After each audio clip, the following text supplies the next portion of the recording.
que todavía anda cansado porque el fin de semana lo llevé a pasear. Entonces estuvo todo el día caminando y jugando con perritos.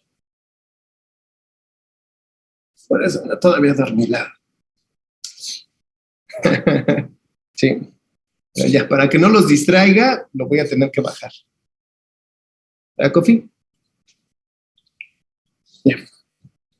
Espérate. Espera. Espera.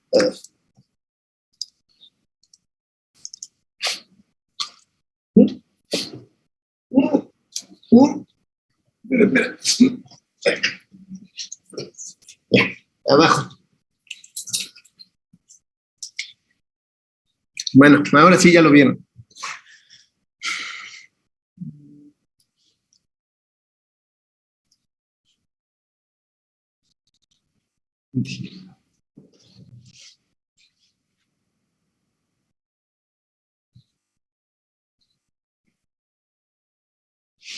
Sí, es que cuando se suben mis piernas me empieza a lamer la cara y ya no me deja ver.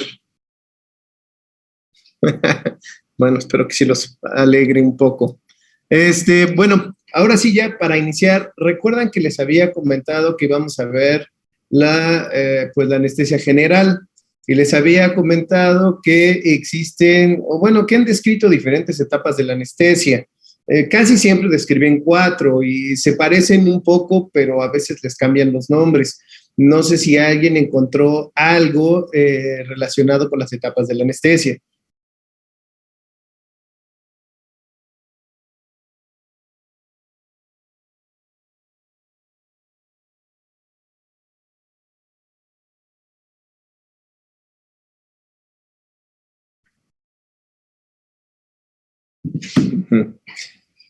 Miren, es importante que sepan reconocer las etapas de la anestesia porque a partir de pues saber cuáles son los cambios que se están presentando, podemos saber si realmente el efecto va a llegar hasta donde nosotros estamos buscando.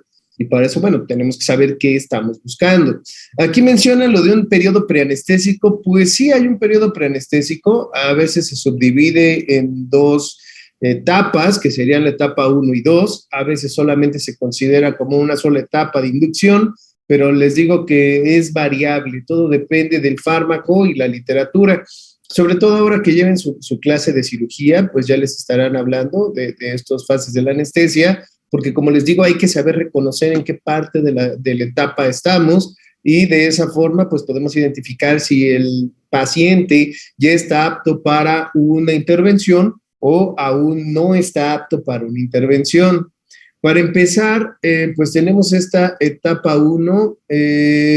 También preguntan que si hay planos, pues sí, ahorita llegamos a esa parte.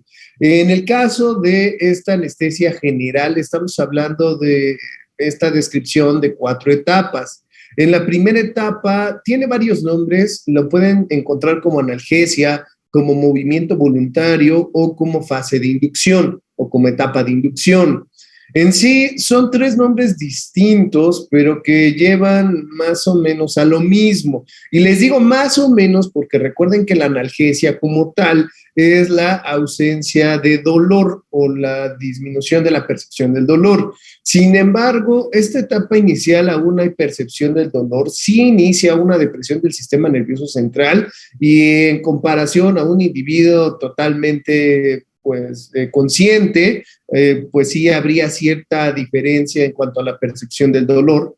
Sin embargo, durante esta fase, al existir todavía esta posibilidad de percepción del dolor, entonces no hay bueno, el individuo puede percibir el dolor, pero el individuo no puede responder correctamente al dolor. Entonces, el individuo tratará de moverse, tratará de escapar, pero al no poder hacerlo y seguir pues recibiendo el estímulo doloroso, lo común es que se puedan aumentar las catecolaminas. Y recuerden que un aumento de adrenalina y noradrenalina pues nos llevan a un aumento en la frecuencia cardíaca. Así que en este caso, durante esta primera etapa de inducción, No podemos todavía realizar procedimientos dolorosos. De hecho, lo ideal es no manipular al paciente de ninguna manera, o de lo contrario, esto puede impedir que las etapas continúen y lleguemos hasta la fase de anestesia que estamos buscando. Por otro lado, aquí también lo llaman de movimiento voluntario porque el paciente, aunque no está responsivo completamente, aún puede estar consciente de sus acciones o al menos del entorno, y eso genera que pues todavía tenga este movimiento voluntario. Como les decía, puede que intente escapar, a lo mejor no lo logra, pero sí lo va a intentar. Algunos pacientes incluso aquí pueden tener algunas vocalizaciones o todavía intentar moverse. Entonces, cuando se encuentra todavía en esta fase, como les digo, lo ideal es no seguir manipulando al paciente. Hay que esperar, mantenerlo en un lugar pues calmado, con poca cambios de temperatura, hasta continuar las siguientes etapas.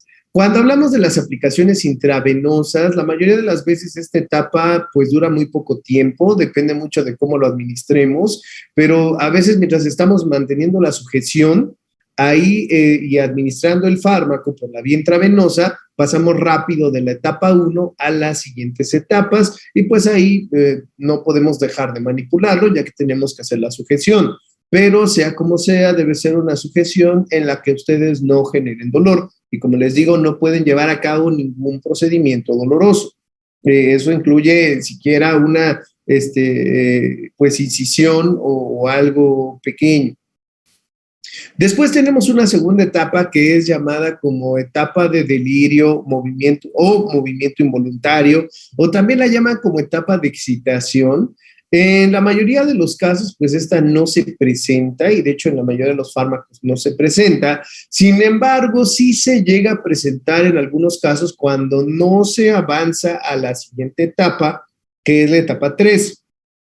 Cuando a lo mejor el paciente no fue una dosis adecuada, o simplemente no hay una respuesta por parte del paciente al fármaco aún administrada la dosis, sí me ha tocado ver esta etapa 2. Y lo peor de todo es que el paciente se queda en la etapa 2 y ya no avanza. Eso puede ser también por una mala combinación de fármacos. A lo mejor eran fármacos que ya tenían mucho tiempo abiertos y había cierta degradación. Entonces son varias condiciones que se pueden presentar, por lo cual la anestesia no está avanzando y pueden quedar en esta fase de delirio o movimiento involuntario.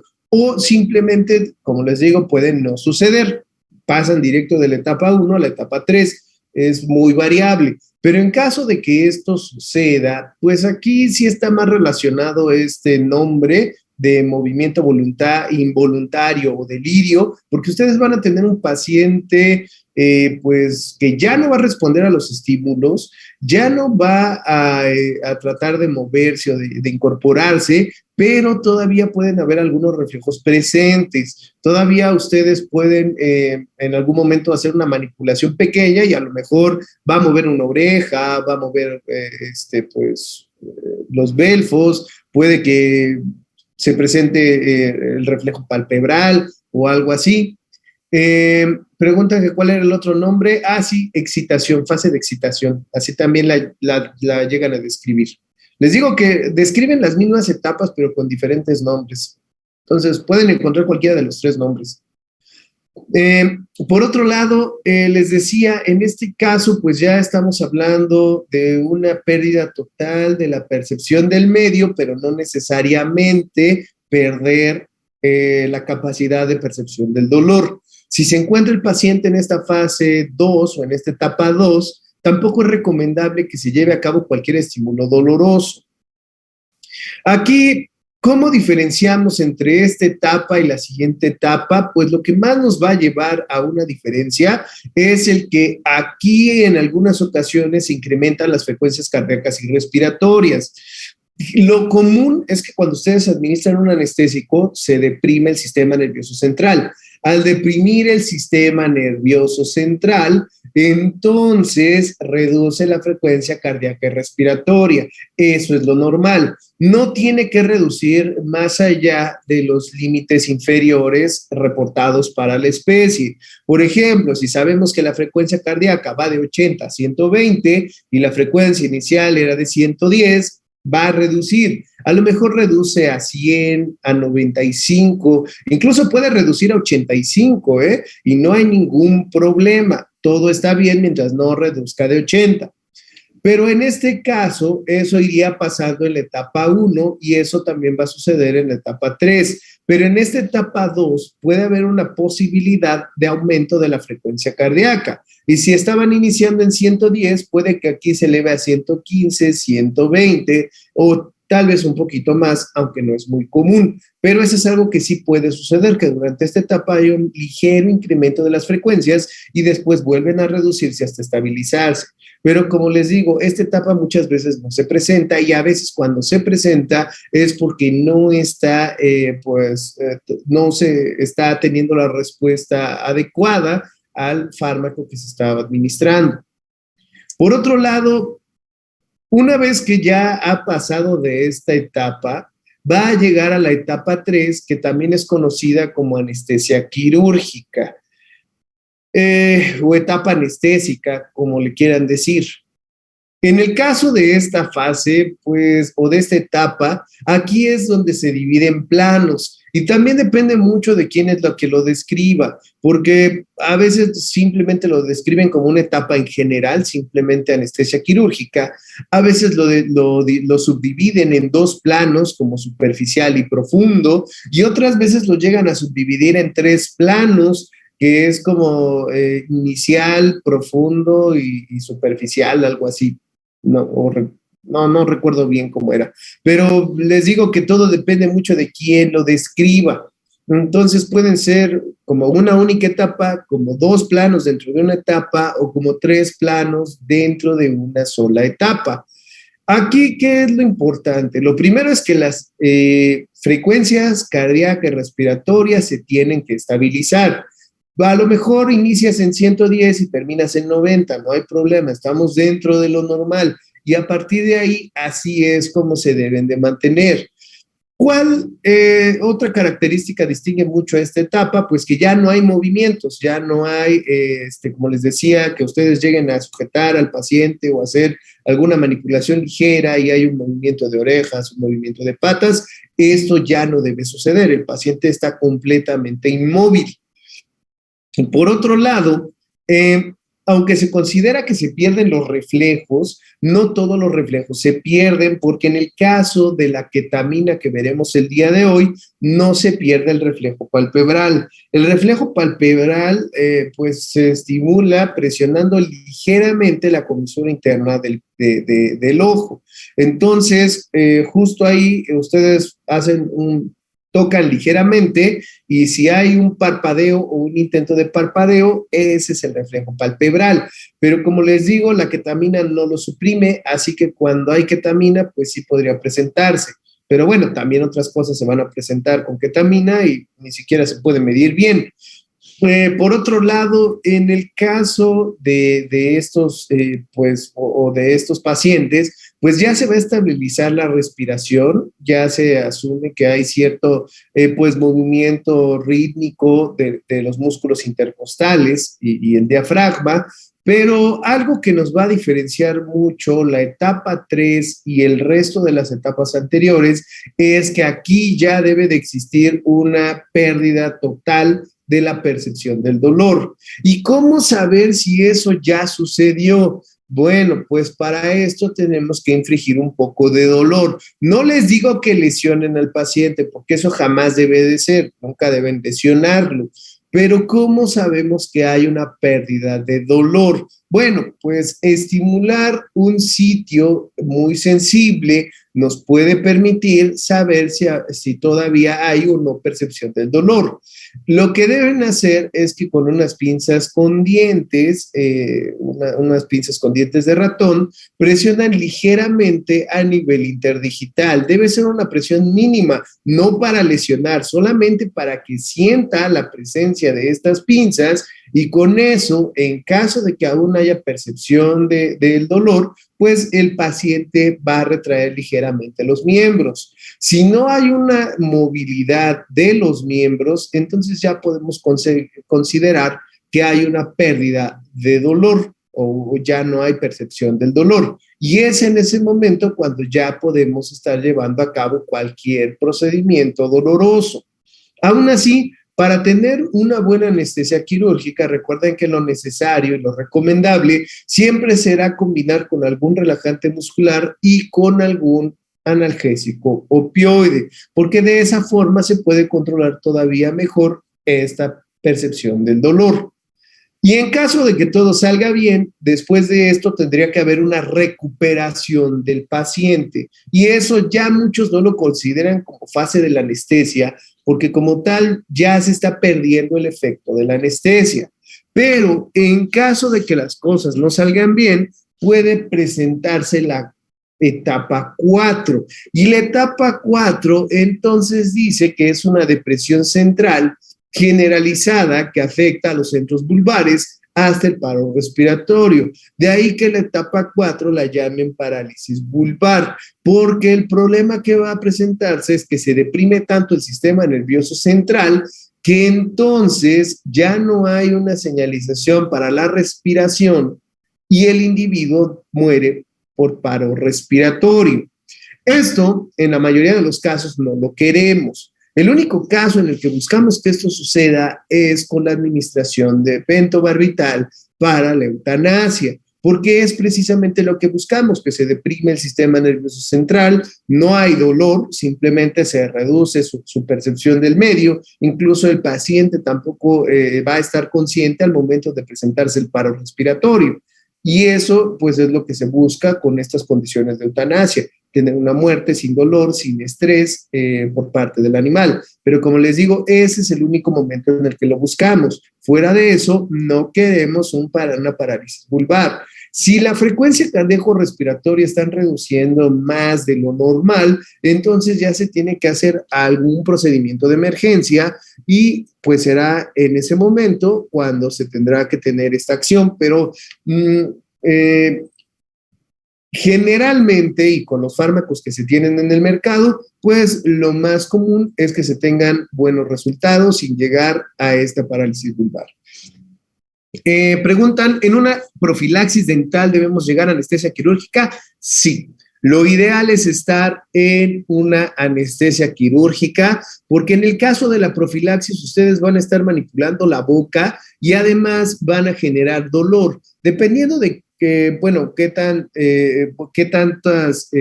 o qué tanta manipulación tengan que hacer. Por ejemplo, si ya hay piezas a punto de caer, hay casos en los que la boca ya tiene tanto sarro, más bien los dientes tienen tanto sarro, que pues este mismo sarro ya separó la encía del diente y ustedes fácilmente pueden retirarlo. Hay otras veces que los dientes están lesionados, ya están rotos y hay que retirarlos y ahí puede que se genere más dolor. Entonces, incluso para la limpieza más simple, se puede generar un poco de dolor, a veces hay un poco de sangrado y por eso es que sí es importante que se mantenga en anestesia quirúrgica. Ya sea que ustedes intuben o no intuben, al paciente sí se necesita la anestesia quirúrgica para una profilaxis dental. También preguntan, cuando el paciente está ya teniendo percepción del medio, se sabe que va a subir la frecuencia a lo normal, pero por el estrés y así se puede afectar esa frecuencia cardíaca llegando a un peligro en la vida del paciente. Sí. La recuperación de la percepción del dolor es algo que va a suceder, ¿Cómo sabemos que el paciente se está despertando? Muchas veces en sí el paciente va a seguir con los ojos cerrados, va a mantenerse pues inmóvil por el efecto del relajante muscular, también pues va a impedir el que el paciente contraiga los músculos, pero lo que sí va a suceder y lo que a ustedes les va a pasar es que el paciente va a empezar a aumentar la frecuencia cardíaca. Y si el paciente de forma súbita comienza a incrementar la frecuencia cardíaca, es porque el paciente ya está sintiendo dolor. Porque si siente dolor, aun si no se puede mover, sí hay posibilidad de liberación de catecolaminas. Y entonces estas catecolaminas, por todo este estrés que se está generando por el dolor, es lo que va a aumentar la frecuencia cardíaca. Es ahí el momento en el que debemos de estar administrando una siguiente dosis de anestésico, pero dependerá mucho del anestésico de que estemos usando, si realmente es conveniente o no con la salud del animal. Y eso, bueno, ahorita lo vemos más adelante. Hay formas de mantener la anestesia. Por ejemplo, utilizas un inductor, que en un momento vemos cuál es, y después la anestesia inhalada. O puedes utilizar una anestesia pues corta, como puede ser la ketamina, y después continuar con anestesia inhalada. Con la ketamina puedes administrar más ketamina y no hay problema. Con el pentobarbital, ahí lo mejor es que no administres más pentobarbital, pero ahorita llegamos a eso, de cómo poder mantener esta anestesia o en cuáles sí se podría y en cuáles no.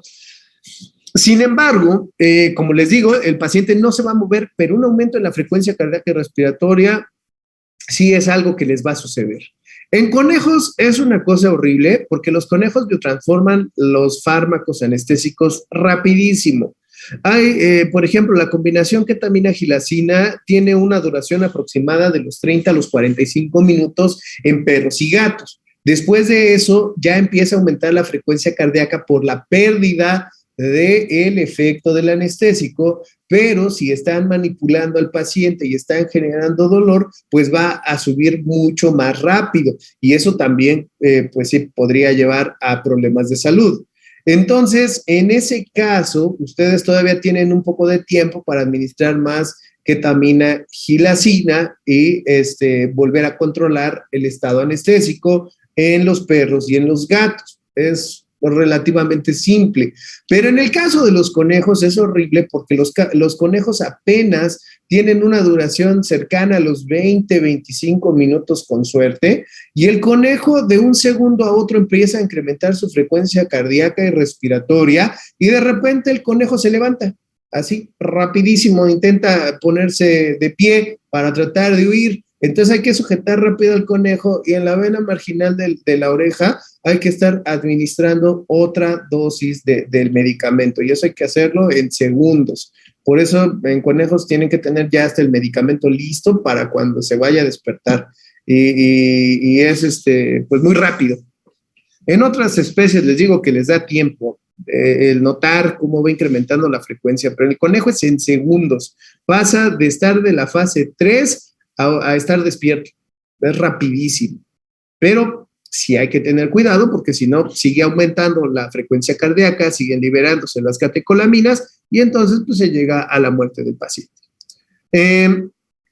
Les decía que, bueno, esta anestesia se lleva principalmente con fármacos inyectables y estos fármacos inyectables se les conoce como anestesia fija. ¿Por qué anestesia fija? Bueno, pues porque en este caso estamos hablando de la administración del fármaco directo al torrente sanguíneo y el fármaco, una vez que llega al torrente sanguíneo, va a llevar a cabo su eficacia. ¿Cuánto tiempo tardará? Pues dependerá de cada uno de los fármacos y no podemos retirar ese fármaco de la sangre. Ese fármaco se va a retirar por condiciones propias del paciente y conforme el paciente lo vaya eliminando por la vía renal y lo vaya biotransformando vía hepática, entonces se reducirá el efecto. Por eso le llaman así anestesia fija, porque una vez que lo administramos ya no lo podemos retirar. La otra opción es la anestesia inhalada, que como su nombre lo dice, pues es por la vía inhalada y en ese caso sí podemos retirar más rápidamente y además controlar diferentes planos de profundidad anestésica. Pero en un momento lo vemos. Ahora, en cuanto a la anestesia fija, pues tenemos los barbitúricos. Actualmente en el mercado solo tenemos al tiopental y al pentobarbital. Estos son los únicos dos. Tenemos a los disociativos, como la ketamina, esta ketamina sí la venden en veterinaria, y tenemos a los hipnóticos como el propofol. En el caso del propofol, ese es el de más reciente desarrollo, pero este no existe versión veterinaria. Sí se puede utilizar y en veterinaria se usa bastante, pero pues no hay versión veterinaria. Sí, ¿tienen la mano levantada? Sí, tengo una pregunta, doctor. Entonces, en el caso de los conejos, recuerdo que en zootecnia nos habían enseñado un método para que los como que se durmieran y llegaran a un punto de relajación máximo. Ahí Ajá. podríamos utilizar esa técnica y a su vez poder administrar un anestésico, o ya sería muy riesgoso. Mira, aquí, digamos, tú podrías relajar al conejo para administrar el anestésico inicial, porque administrar en la vena marginal no es tan simple, ya que es una vena muy chiquita y solo puedes acceder a ella mediante una aguja de insulina. Entonces, eso sí lo podrías hacer. Pero digamos que tú estás haciendo, no sé, una esterilización en una hembra o incluso en un macho, que también los testículos son internos. Entonces, el problema que hay es que tú ya tienes una apertura de una cavidad y si tú levantaras al conejo para tratar de relajarlo, pues tendrías que mover tus campos, tendrías que remover, bueno, habría, si hay algún sangrado y lo estás controlando, pues tendrías que mover todo eso y podrías tener el riesgo del sangrado nuevamente. Entonces tienes que sujetar al conejo rápidamente e inmediatamente en la oreja administrar el fármaco. Afortunadamente los conejos pues responden bastante bien a estos dosis de ketamina gilacina. Entonces, aún con el estrés que se genera, porque les digo que es inmediato, administras el tratamiento y el conejo vuelve a llegar a una etapa anestésica. Aquí, bueno, lo que les recomiendo es que siempre que vayan a trabajar con conejos, en un caso así, ya tengan lista la siguiente dosis junto a la oreja o bueno, cercana para que no tengan que estar cargándola en ese momento. Son segundos los que ustedes tienen para volver a regresar al conejo a la etapa anestésica. Entonces, sí sería muy difícil el que hiciéramos algún manejo levantándolo de la superficie en la que esté, porque pues ya con todo tu material que tengas alrededor, pues eso te dificultaría mucho esa manipulación. No sé si me explico. Sí, profe, gracias. Ok, entonces, en el caso del tiopental sódico, que sería el primer barbitúrico, pues sí se utiliza todavía, sí lo venden todavía, aún lo he visto a la venta. ¿Y cuál es su única función? Miren, es un fármaco que se considera un barbitúrico de ultra corta acción. ¿Por qué ultra corta acción? Porque ustedes lo administran por la vía intravenosa y es la única vía disponible. Bueno, y la intraperitoneal, porque recuerden que es la alternativa a la intravenosa. Y entonces, una vez que ustedes lo van administrando por la vía intravenosa, el paciente casi en menos de un minuto ya se encuentra en la fase anestésica. Realmente el efecto es muy rápido, apenas lo administran, ni siquiera lo terminan de administrar en algunos casos y el paciente ya llegó a esta fase anestésica. Pero resulta que el tiempo de actividad es apenas de unos 5 a 10 minutos. Aún el procedimiento más corto no es un tiempo suficiente, porque a lo mejor ustedes, mientras está en esta fase anestésica, aprovechan para hacer una canalización, aprovechan para hacer, colocar al paciente en el sitio del procedimiento. A lo mejor durante ese tiempo están haciendo la higiene o el rasurado o algo que necesiten, pues a los 10 minutos ya se levantó o bueno, ya despertó el paciente, o a veces a los 5 y no les lleva, y no les permite hacer muchas cosas. Entonces, ¿en qué casos es en los que se utiliza generalmente el tiopental? Para la inducción de la anestesia. Ustedes administran el tiopental vía intravenosa el paciente llega a la fase anestésica casi inmediatamente y eso es todo lo que les va a servir, llevarlo a la fase anestésica inicial. Una vez que esté en la fase anestésica presente, para lo único que les va a servir todo este uso será para intubar al paciente y entonces permitir el paso de la anestesia inhalada. Y de esa forma, ustedes pueden intubarlo correctamente, sin el riesgo de mordeduras, de lesiones en la laringe, porque en la laringe puede ser muy susceptible a lesiones. Hay casos en los que por no intubar correctamente, pues se han presentado hemorragias de laringe, y no les digo para espantarlos, de hecho no es tan difícil. Si tienes un laringoscopio y tienes una sonda del tamaño, pues es bastante simple de hacer, y si a eso añaden un poco de lubricante y venden lubricantes con lidocaína, pues ya hasta tenemos una relajación de la laringe. Entonces, es fácil. El problema es cuando lo están haciendo mientras el paciente se mueve, o lo están haciendo sin utilizar un laringoscopio y no se puede observar correctamente, o lo están haciendo con una sonda que no es de su tamaño. Ahí es cuando tienen esos riesgos de lesión. Pero fuera de eso es bastante simple una introducción de una sonda. Entonces, como les digo, solo sirve para el tiempo suficiente para introducir la sonda endotraqueal, y una vez que ya introducen esa sonda endotraqueal, conectarla a su anestésico inhalado, y entonces con eso el paciente se mantiene en la anestesia inhalada. Para eso es para lo que sirve el tiopental sódico. Puede que ustedes a lo mejor administren el tiopental sódico y después quieran utilizar ketamina gilacina, también se podría, pero pues no tienen ninguna necesidad. Mejor empiecen con la ketamina gilacina y se quitan el costo y el problema de usar este fármaco. El caso del tiopental, como todos los barbitúricos, se biotransforma por vía hepática y se elimina por vía renal. En el caso de este fármaco, pues, ¿qué ventajas va a tener?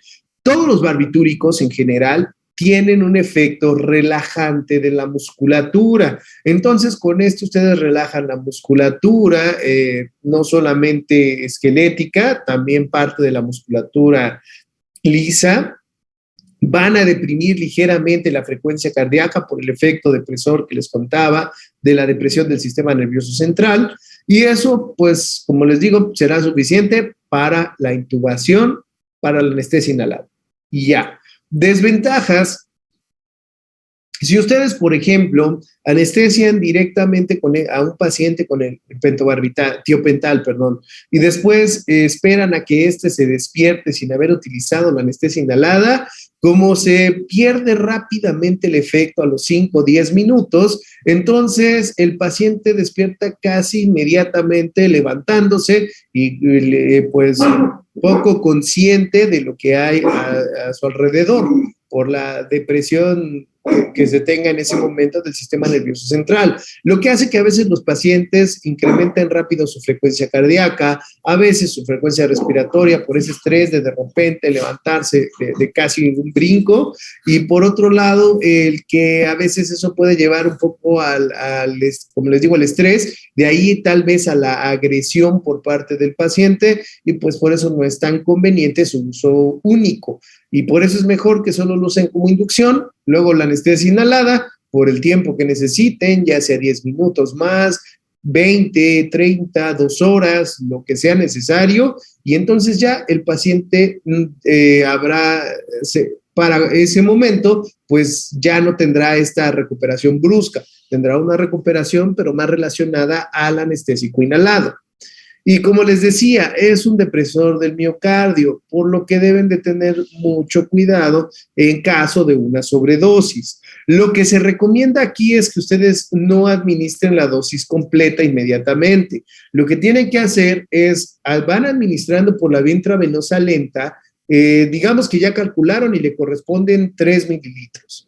Entonces, de esos 3 mililitros los llenan en la jeringa. Van introduciendo vía intravenosa lentamente esos 3 mililitros, y si con 2 mililitros el paciente ya está en fase anestésica, ahí se detienen, ya no continúen, aunque se desperdicie ese mililitro no pasa nada, sería peor que continuaran administrando ese mililitro y que con ese mililitro extra, entonces sí se presentara una depresión cardíaca. Eso sí estaría mal. Así que por eso los llaman dosis-efecto. Vamos administrando poco a poco y en el momento que llegamos al efecto, ahí nos detenemos. En el caso de los anestésicos, siempre van a encontrar algo en común en cuanto a sus dosis, que existe una dosis como premedicados y una dosis como aplicación sola, y la llaman aplicación no premedicados. ¿Qué es la premedicación? Pues la aplicación de algún relajante muscular. ¿Qué relajantes musculares se utilizan comúnmente? Pues la gilacina, la acepromacina, algunos benzodiazepinas, todo eso lo veremos en la siguiente clase, pero solamente para adelantarles, los relajantes musculares pues se utilizan como premedicación. De esta forma ya tienes una ligera depresión previa, tienes una relajación previa y con eso reduces tu dosis inicial de fármaco. Siempre va a ser así, tu dosis inicial de anestésico se va a reducir cuando usas un premedicado. Puede que se reduzca mucho, puede que se reduzca poco, pero siempre se va a reducir y esa es una de las ventajas de utilizar una premedicación, porque también al momento de la recuperación, las recuperaciones tienden a ser más cortas, tienden a ser menos drásticas para el paciente y eso pues es mucho mejor. Por otro lado, en el caso de los barbitúricos en general, no se deben de utilizar en animales gestantes. El libro dice perras gestantes, pero en general ningún animal gestante, ni gatos, ni ningún otro animal gestante, porque se ha visto que también puede generar hipoxia en el feto. Entonces, si ustedes en una hembra gestante administran los barbitúricos, van a generar la muerte fetal, incluso antes de que se lleve a cabo el procedimiento. Y por esa razón es que lo mejor es que eviten cualquier barbitúrico en hembras gestantes. Más allá de eso, no es muy usado el tiopental. Existen más usadas actualmente como el propofol, que veremos más adelante, y por eso es que ya no hay mucho más que contarles del tiopental.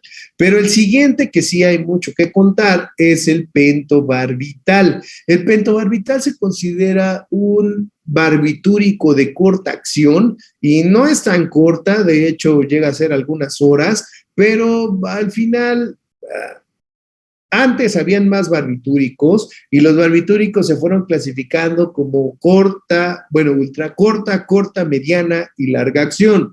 Y cuando sí habían muchos barbitúricos, pues al pentobarbital, por su tiempo de efecto, le tocó ser de corta acción. Y les digo, aún así, llega a ser algunas horas.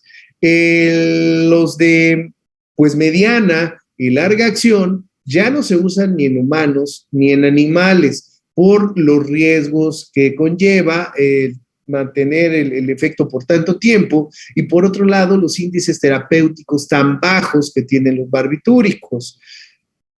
En el caso del pentobarbital, pues también requiere de mucha biotransformación hepática, cerca del 92%. Casi todo se va a estar eliminando por vía renal y en este caso vamos a tener diferentes dosis que veremos más adelante y las dosis también tenemos dosis para diferentes usos, dosis solo y dosis acompañado.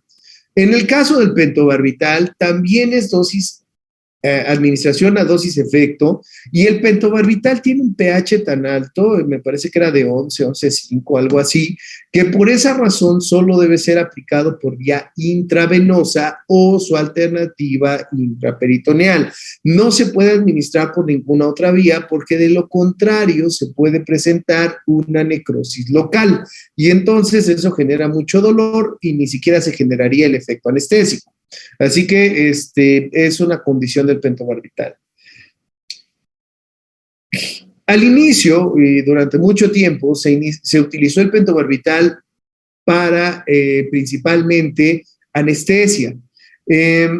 Antes preguntan cuál era el pH, era cercano a 11 el pH y las vías exclusivamente intravenosa y su alternativa intraperitoneal. Solo esas dos. Les comentaba que en el caso del pentobarbital se utilizó y se ha utilizado por mucho tiempo para la anestesia. Sin embargo, también hay otros usos que se le pueden dar al pentobarbital. Uno de los usos más comunes que se les da en la actualidad ya no es para la anestesia. Uno de los usos comunes que se da en la actualidad para el pentobarbital es para la eutanasia, precisamente por el bajo índice terapéutico. En el caso de la eutanasia, seguramente han escuchado que se puede hacer por la vía intracardíaca. Y sí se puede hacer por la vía intracardíaca, pero no es indispensable la vía intracardíaca. La justificación del uso intracardíaco es porque lo que se busca con la administración del pentobarbital es la reducción de la frecuencia cardíaca hasta la muerte del paciente. Pero recuerden una cosa, los anestésicos ni siquiera tienen receptores en el corazón, los receptores están en el sistema nervioso central y lo que estamos buscando es una parálisis vulvar, una depresión de los bulbos que se encuentran en el sistema nervioso central a nivel del encéfalo. Entonces, administrar directamente el corazón no sirve para el objetivo directamente, porque de todos modos tiene que llegar a la circulación general y de la circulación general al compartimento 2, específicamente el sistema nervioso central, deprimir el sistema nervioso central a tal punto que se pierda la señal para la respiración y la frecuencia, y bueno, y la contracción cardíaca. Así que pueden administrar el pentobarbital intraperitoneal, que no les recomiendo mucho, pero se puede, y lo ideal es que sea intravenoso y no lo hagan intracardíaco, porque también requieren de cierta práctica para que sea intracardíaco y lo estén aplicando exactamente en el ventrículo que corresponda. Porque hay un problema, si lo aplican justo en la musculatura cardíaca, entonces termina siendo intramuscular y no intravenoso. Y si lo hacen en la musculatura cardíaca, entonces pueden generar necrosis del miocardio, lo cual debe ser bastante pues doloroso o bastante problemático para la salud del paciente, aún pensando en una eutanasia. Por otro lado, miren, hay algunos propietarios, algunos dueños o tutores o como les quieran decir, que durante el proceso de eutanasia quieren estar presentes para poder despedirse de sus pacientes o bueno, de sus animales de compañía. Entonces, no es lo mismo que administrar una aplicación intravenosa y pues se vea bastante rápido y simple, a estar aplicando una inyección intracardíaca, lo que de por sí ya estamos hablando de una situación difícil para cualquier persona y todavía estar viendo cómo inyectan directo al corazón, pues imagino que debe ser bastante pues impresionante o generar un gran problema visual y para la situación en la que se encuentra. Entonces, no lo hagan intracardíaco, no vale la pena, no tiene ninguna ventaja. Si es la única opción que les queda, porque a lo mejor ya no hay posibilidad de acceder a los vasos y la intraperitoneal, pues sí, se requiere un poco más de dosis, pues háganlo, pero nunca lo hagan como la primera opción porque no es indispensable.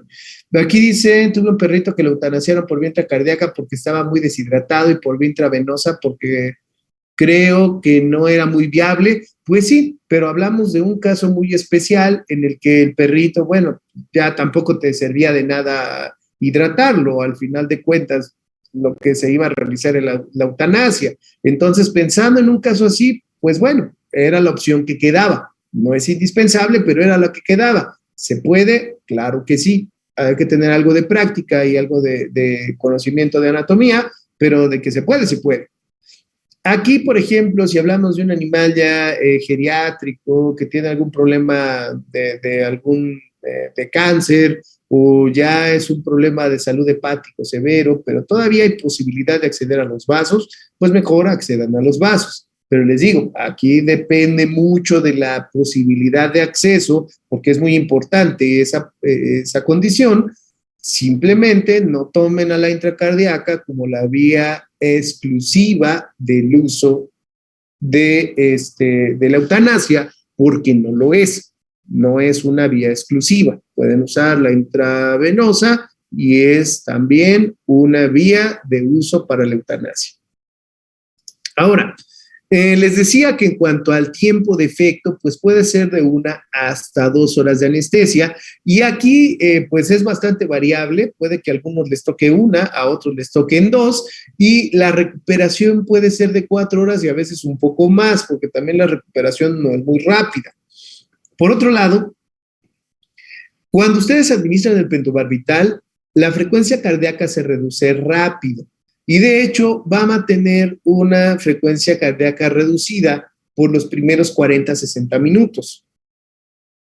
Pero, pasando ese tiempo, puede haber también algunos problemas de depresión respiratoria inicial. Bueno, también desde el inicio, la cardíaca y la respiratoria casi siempre se reducen juntas. Aquí, recuerden, lo importante es, mientras se mantenga dentro del rango para la especie, no hay ningún problema. El problema es cuando reduce mucho. ¿Qué pueden utilizar en caso de que se reduzca mucho la frecuencia respiratoria? Hay un fármaco que se llama Doxapram, que es un estimulante respiratorio. Entonces, si se está reduciendo la frecuencia cardíaca o respiratoria, utilicen Doxapram, porque el Doxapram, sí es Doxapram, bueno, es Doxapram o Doxopram, no me acuerdo bien, pero ahí va el nombre. Entonces, en el caso del Doxapram, al estimular la frecuencia respiratoria, también se va a estimular directamente la frecuencia cardíaca. No administren directamente adrenalina. Adrenalina no es la opción inicial en todos los casos, porque también si su perro o su paciente más bien ya había producido muchas catecolaminas iniciales, es posible que estas todavía se encuentren en la sangre.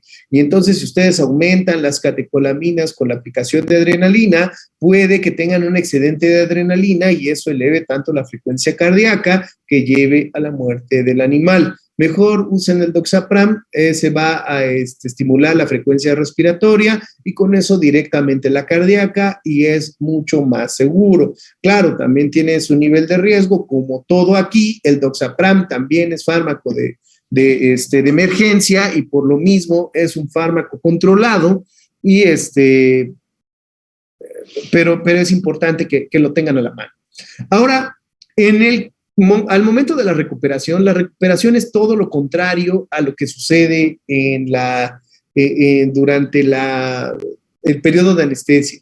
Durante la recuperación, como va a estar el paciente semiconsciente y va a generar eso un poco de estrés en el animal, además de que ya va a perderse la depresión respiratoria y cardíaca, es muy común que durante la recuperación los pacientes aumenten su frecuencia cardíaca y respiratoria, tanto que a veces sí podemos estar acercándonos un poco al límite, pero mientras no lo alcancemos, todo bien. Lo que sí me ha tocado ver algunos pacientes en recuperación de pentobarbital, muchas veces tienen problemas de movimiento, a veces tienen algunas extremidades rígidas, otras tienen unas extremidades flácidas. Entonces, pues es bastante irregular y eso también pues genera que el paciente se estrese y que a veces se preocupe mucho el médico o el propietario por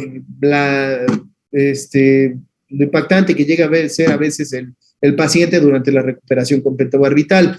No les digo que no lo usen como anestésico, hay opciones mucho más seguras, pero pues todavía se puede llegar a usar. Sobre todo en campañas, la mayoría de las campañas de esterilización llegan a utilizar pentobarbital porque el pentobarbital es económico. Así que, bueno, ya les tocará ver algún paciente con pentobarbital.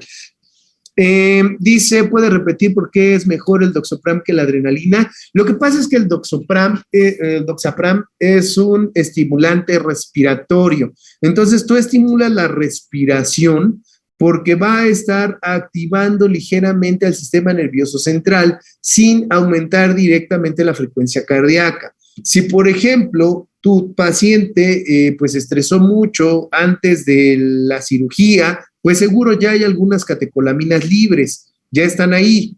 Y a lo mejor cuando tú administras la adrenalina, es posible que sumes la adrenalina que estás aplicando más la adrenalina que ya tienes libre. Y junto con esta recuperación que les digo que tampoco es muy adecuada, pues de ahí puedes tener un excedente de adrenalina y con eso favorecer a un taquicardia, y de ahí pues la taquicardia no es nada simple de controlar. Tendrías que administrar más anestésico y pues es casi como un círculo vicioso. Pero por eso no siempre la adrenalina es la primera opción. Hay casos en los que sí, ¿eh? Hay casos en los que ya la frecuencia cardíaca está bajando mucho y entonces la adrenalina sí es una opción, pero no lo tomen como la opción inicial, es como su opción B. La opción A es el doxapram, ese nunca falla. Dicen, si durante la cirugía se presenta un paro respiratorio, precisamente para eso es el doxapram. Si ustedes tienen que estar monitoreando al paciente constantemente.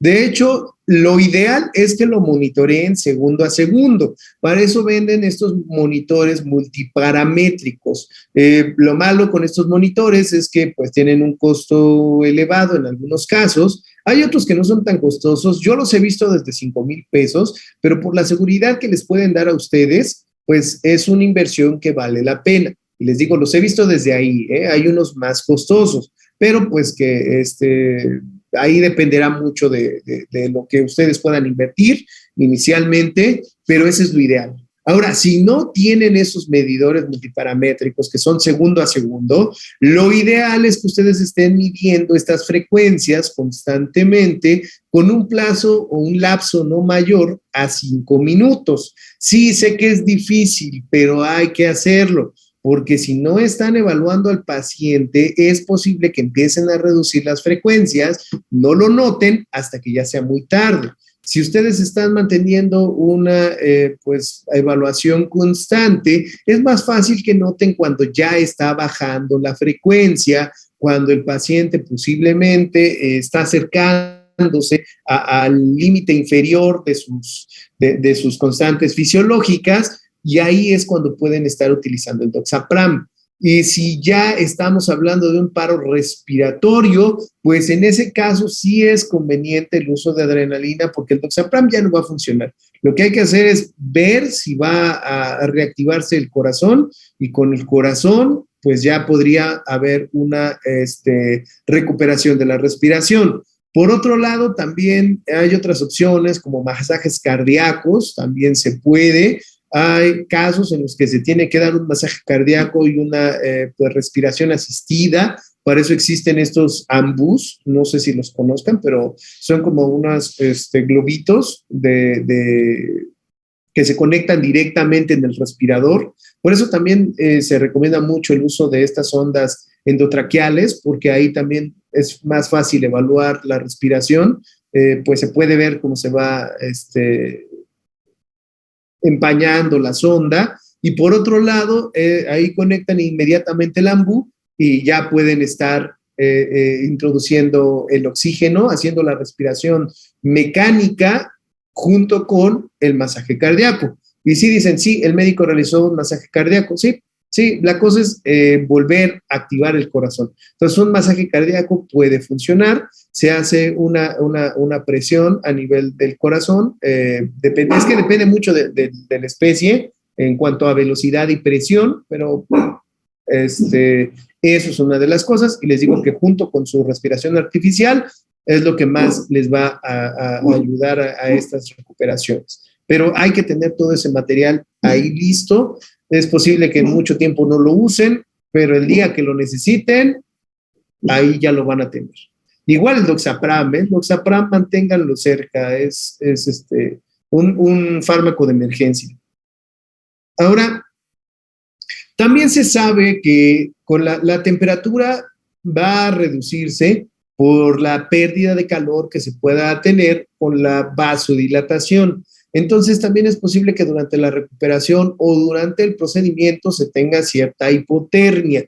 Hay que tener cuidado con eso, porque ya una hipotermia severa pues sí puede afectar mucho la recuperación y también el procedimiento. También puede haber síntesis de hormona antidiurética y haber cierta reducción en la micción. No se preocupen tanto, hay suficiente micción siempre y cuando esté hidratado, solo no sobrehidraten, eso sí es importante. Y una vez que ya se ha presentado la micción, pues va a irse eliminando el fármaco. También pregunta que hasta cuánto se puede reducir la temperatura. Lo importante es que desde el inicio ustedes midan todas las frecuencias posibles. Su temperatura, su frecuencia cardíaca, su respiración, tiempo de llenado capilar y todo lo que puedan medir. Hay casos en los que se mide con estos monitores la presión parcial de oxígeno. Y lo que deben de ver primero es dónde inicia. A lo mejor empezó en los 38 grados, a lo mejor empezó en los 36 grados. Entonces, de donde haya iniciado, no debe reducir más de 2 grados. Es normal que reduzca 1, reduzca 2 grados. Algunos me ha tocado hasta 3 grados, pero eso es todo lo que deben reducir. Ya si está reduciendo más o si reduce de lo normal para la raza o para la especie, entonces ahí también ya estamos teniendo un problema de hipotermia. ¿Qué pueden hacer? En sí, hay algunos que lo que hacen es cubrir la mesa con alguna tela que pueda aislar. Algunos utilizan, por ejemplo, los pañales desechables, estos que son cuadrados grandototes, porque te sirve para absorber los líquidos como la orina o la sangre, y además también te sirve para mantener un aislamiento. Hay quienes llegan a utilizar cobijas eléctricas, pero he oído algunos casos y he leído algunos casos en los que no se regula bien la temperatura y llega a generar algunas quemaduras en los perros y gatos. Entonces, pues por eso muchos no los recomiendan. Incluso si ustedes leen las indicaciones de muchas de estas mantas térmicas eléctricas, dice que no se recomienda para procedimientos quirúrgicos debido a que puede haber quemaduras. Así que por eso no es tan conveniente. Otra cosa que se puede hacer a veces es poner cartón, poner periódico, cualquier superficie que aísle. Y en algunos casos, cuando empieza a bajar mucho la temperatura, hay quienes utilizan botellas de agua caliente, bueno, no caliente, sino como a temperatura corporal, a unos 37 grados, 30 grados, lo suficiente como para estar pues transmitiendo un poco de calor del cuerpo más caliente al cuerpo menos caliente, que sería el del paciente. Entonces, también así llegan a hacerlo. O con estas bolsas de agua caliente también, pero recuerden que no es caliente hirviendo, son 30 y tantos grados, dependiendo de la temperatura de su paciente. Si lo ponen muy caliente, entonces pueden quemar. Así que no es agua hirviendo, solo es a temperatura corporal. Ahora, otra cosa, incluso en la recuperación también sería bueno algunas de estos métodos. Les decía que tiene varias funciones el pentobarbital. Puede ser como hipnótico y sedante. Recuerden que veíamos que puede ser solamente una sedación sin llegar a la anestesia. Y esto puede ser para estados de excitación o miedo, para momentos en los que hay que transportar al paciente, momentos en los que hay que pues controlar su estrés, su miedo, y ahí se puede. También pacientes que son difíciles para todo lo que ya habíamos visto que es un uso sedante, y aquí tenemos una dosis. Se menciona una dosis oral, pero miren, no usen el pentobarbital que se vende inyectable para la dosis oral, porque no está hecho para esa vía, y además pues no se tendría buen resultado. Lo mejor es que utilicen la intravenosa que se presenta aquí. Por otro lado, también se ha utilizado como anticonvulsivo, por ejemplo, para algunas intoxicaciones con algunos pues fitoquímicos o con algunos fármacos que llegan a generar contracciones musculares involuntarias. ahí se recomienda el pentobarbital, pero actualmente ya no se recomienda mucho, por el posible riesgo de toxicidad. Entonces, si quieren otra opción al pentobarbital, esa la vamos a ver la siguiente clase. En el caso de eutanásico, pues es una dosis de 70 miligramos por kilogramo y es el único caso en el que se puede utilizar la vía intravenosa rápida, pero solo en ese. Todo lo demás es vía intravenosa lenta. Como anestésico, se puede utilizar a dosis de 25 miligramos por kilogramo intravenoso. Pero vean qué poco margen de seguridad hay, que apenas casi 3 veces la dosis ya es eutanásico. Por eso les digo que últimamente con fármacos más seguros, pues ya casi nadie usa pentobarbital. Pero si quieren usarlo como anestésico, se puede, solo que es más común su uso eutanásico. Por otro lado, por ejemplo, este uso eutanásico se puede usar en cualquier especie, no es exclusivo de perros y gatos. La cosa son los volúmenes. Alguna vez me tocó escuchar de un caso de un caballo que ya tenía una lesión muy grave de patas y pues tuvieron que aplicar la eutanasia y fueron como 2 frascos o 3 frascos de pentobarbital seguidos. Pero pues piensen en la dosis caballo. Son 70 miligramos por kilogramo por un animal de 500 kilos y además viene a una concentración del 6% o algo así. Así que es muchísimo, pero para que vean hasta dónde se puede llegar. En el caso del pentobarbital, no se recomienda que vuelvas a administrar otra dosis después de que ya administraste una completa, para mantener la anestesia por más tiempo, porque en general la recuperación suele ser peor y por otro lado ni siquiera se puede administrar la dosis completa, sino que se debe administrar solamente 10 miligramos por kilogramo y además intravenoso y, como les decía, dosis efecto, lo que termina siendo bastante complicado para la recuperación por este excedente de pentobarbital. Recuerden que el pentobarbital necesita la glucosa como acarreador o transportador para llegar al sistema nervioso central. Así que si tenemos los niveles de glucosa también van a estar variando mucho dependiendo de la especie, dependiendo del paciente y de los tiempos de ayuno que se hayan mantenido. Y por eso es que los efectos del pentobarbital tienden a ser muy irregulares. Y lo peor de todo es que si ustedes administran esta segunda dosis, pasamos de 4 horas de recuperación hasta 6 a 18 horas de recuperación. Y eso es mucho peor porque en el caso de los gatos machos, se han tenido reportes de tiempos de recuperación de hasta 3 días con pentobarbital. Entonces, imagínense un gato durante 3 días con problemas de hipotermia, cambios bruscos, tanto en aumento y reducción de frecuencia cardíaca y respiratoria, se mantienen hipotensos durante un rato, no pueden mantener pues un consumo de alimento, hay que estarlos hidratando parenteralmente. Es bastante peligroso para el gato, por eso les decía que mejor no administren estos otros 10. La recuperación ahí puede ser muy difícil de manejar. Dice, preguntan, para la eutanasia entonces 70 miligramos por kilogramo independientemente del peso del paciente. Bueno, son por kilogramo, entonces sí multiplicarías esos 70 por el peso del paciente. Aquí no sería dependiendo de la raza, por ejemplo, o sea, no hay como una dosis perro, dosis gato. La idea es tener una saturación de pentobarbital inmediato y sí, no dependería de la raza. Sería general. Es la misma que se recomienda para todas las especies. Les digo que me ha tocado escuchar de algunos casos de caballos que tienes que manejar la misma dosis y pues eso lleva muchos frascos de pentobarbital uno tras otro. Pero sí, es independiente de la raza, la dosis es general. La dosis al final pues se calculó en ratas y pues como no se puede experimentar mucho en otras especies, pues solamente se tomó como esa. Incluso, si ustedes quieren mejorar el resultado, ya sea con la misma dosis o con una dosis inferior, lo mejor es que la combinen con soluciones glucosadas.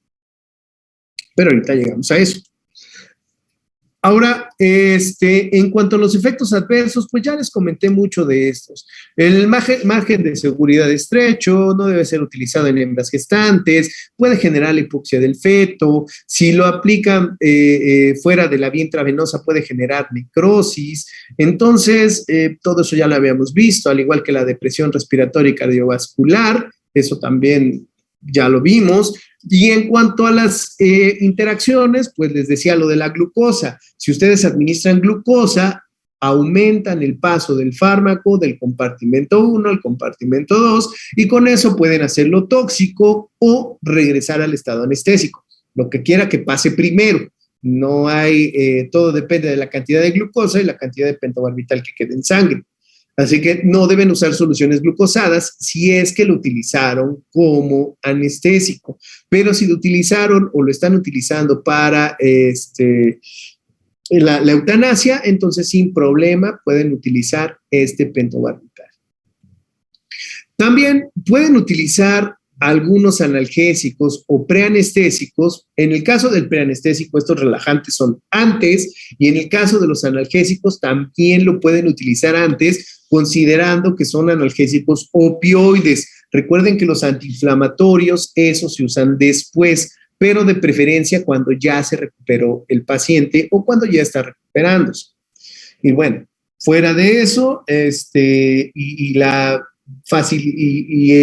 otra cosa, cuando utilizan los relajantes musculares, como les decía, se van a reducir las dosis, y al reducir las dosis también reduce el tiempo de recuperación y los efectos adversos, y también de ahí que el pentobarbital se recomiende no utilizar solo. Sin embargo, si es necesario y es lo único que tienen, pueden usarlo solo. El siguiente es la ketamina, y aquí también les voy a contar varias cosas, porque la ketamina es el fármaco anestésico que más se utiliza en la actualidad. Hay una combinación que es la combinación tiletamina-solazepam, que tal vez ustedes hayan escuchado como el producto Soletil. El producto Soletil en sí es la combinación de dos relajantes musculares. El producto Soletil no contiene anestésicos, es la sinergia de dos relajantes musculares. Por eso no lo vamos a ver hoy, esa combinación. La veremos en la siguiente sesión, que veamos a los relajantes musculares. Y bueno, entonces quitando esa combinación, el anestésico más utilizado en la actualidad sigue siendo la ketamina. La ketamina tiene varias características benéficas por las cuales sigue siendo utilizado y se puede utilizar en muchas especies. Este tiene un margen terapéutico muy amplio, es mucho mejor, se puede administrar por varias vías, pero miren, las mejores vías son la intramuscular y la intravenosa. Por vía intramuscular, el efecto inicia como a los 5 minutos y todo sale bastante bien. Por la vía intravenosa, el efecto es casi inmediato durante la aplicación y todo sale bastante bien. Hemos hecho algunas pruebas, sobre todo en ratas, con otras vías como la oral o la vía subcutánea, y no resulta nada conveniente. Es difícil que lleguen a la fase anestésica, y de por sí la ketamina siempre se debe de utilizar con algún relajante muscular. Seguro ustedes han escuchado algo sobre la combinación ketamina-gilacina o la combinación ketamina-acepromacina. Bueno, la gilacina y la acepromacina son los relajantes musculares que veremos después. ¿Por qué se usa mucho? Porque la ketamina no genera relajación muscular, y aunque sí es un anestésico y sí se puede presentar el efecto anestésico, se requiere de una dosis muy grande para tener el efecto anestésico, y eso pues va reduciendo su margen terapéutico. Lo mejor es que la combinación que ustedes elijan, o la usan intramuscular o la usan intravenosa. No la usen por otras vías, porque el efecto es poco, es muy irregular, y por otro lado también el tiempo es muy difícil de calcular.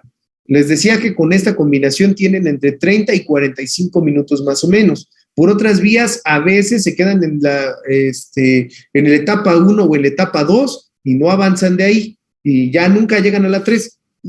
Entonces, pues no es conveniente. Por otro lado, se considera que es barata porque puedes usar muchas dosis por frasco. Además, puede refrigerarlo o mantenerla a temperatura ambiente la ketamina una vez abierta y va a tener una duración de varios meses. Hemos utilizado ketaminas de 6 meses de haberlas abierto y todavía funcionan bastante bien. A veces hay que subir tantito la dosis, pero pues no pasa de 0.1 o 0.2, así que funciona bien. También les digo, es bastante segura y el único problema que tiene, y eso es lo que ha llevado a problemas legales, es que llega a ser alucinógeno en dosis bajas. De ahí que la ketamina se haya utilizado o todavía se utilice pues de una forma ilegal y una forma inadecuada. Y miren, como fármaco, como anestésico, pues es la ketamina, pero de forma alucinógena y buscando los efectos adversos y haciéndolo de forma ilegal, pues se conoce como polvo de ángel. De hecho, había un precursor de la ketamina, que era el anestésico anterior, que ese era el original polvo de ángel. Pero pues tratando de llegar a la ketamina con menos efectos adversos y menos efectos alucinógenos, pues dejaron de producir el anterior y se empezó a producir la ketamina y pues también se le ha dado el mismo uso y ahora el nuevo polvo de ángel, pues no es más que la ketamina. Entonces, ese es un uso indebido que se le da por el efecto alucinógeno que genera. Que claro, si se pasan de la dosis se quedan dormidos, pero si no, en dosis bajas es alucinógeno. Preguntan, la combinación de ketamina con gilacina, ¿qué se administra primero? Pueden hacerlo junto, incluso es la única excepción de combinación en la misma jeringa, siempre y cuando sea del mismo laboratorio, porque los vehículos son compatibles. Si son de dos laboratorios, pues no lo hagan. En caso de que sea de dos laboratorios, les recomiendo que administren primero la gilacina, que es el relajante muscular, y casi inmediatamente la ketamina. No dejen pasar mucho tiempo entre una aplicación y otra. También por ahí estuvimos haciendo algunas pruebas y si se pasan de 5 minutos entre una y otra, ya incluso muchos pacientes no logran llegar a la etapa anestésica. Así que de preferencia administren uno e inmediatamente el otro. Uno en un músculo y el otro inmediatamente en otro músculo, si lo hacen por separado, pero si lo hacen junto, puede ser en la misma jeringa y no hay problema. Si lo hacen intravenoso, incluso puede ser la gilacina y la ketamina intravenosa juntas, no hay problema, pero también podría ser gilacina intramuscular y ketamina intravenosa, y eso también funciona bastante bien, porque la gilacina intramuscular mantienes el efecto relajante por más tiempo, y con la gilacina, pues presentas más rápidamente, perdón, con la ketamina intravenosa, presentas más rápidamente el efecto. Entonces, son varias formas de hacerlo, pero con el menor intervalo de tiempo posible entre una y la otra, y no hay ningún problema. No les recomiendo que administren primero la ketamina, porque la ketamina, como no produce relajación muscular, es posible que el paciente se empiece a poner un poco tenso antes de que tengas la oportunidad de administrar la gilacina, y eso pues va a generar un poco de dolor en el animal. Entonces, primero la gilacina, luego la ketamina o juntas. Les decía que también debido a todo lo que pasó ahora en el 2020 de la COVID, más el uso ilegal que se le ha dado a la ketamina, ha habido algunos problemas de comercialización. Me ha tocado hablar con algunos distribuidores porque yo la estuve pues tratando de conseguir, y muchos distribuidores no la tenían porque simplemente no se estaba produciendo. Otros de repente llegaban así con ofertas acaban de llegar 20 frascos de ketamina, ¿no? Pero así, poquitos. Y se acababan rapidísimo porque, pues, es muy usada y es un buen resultado y es bastante económica.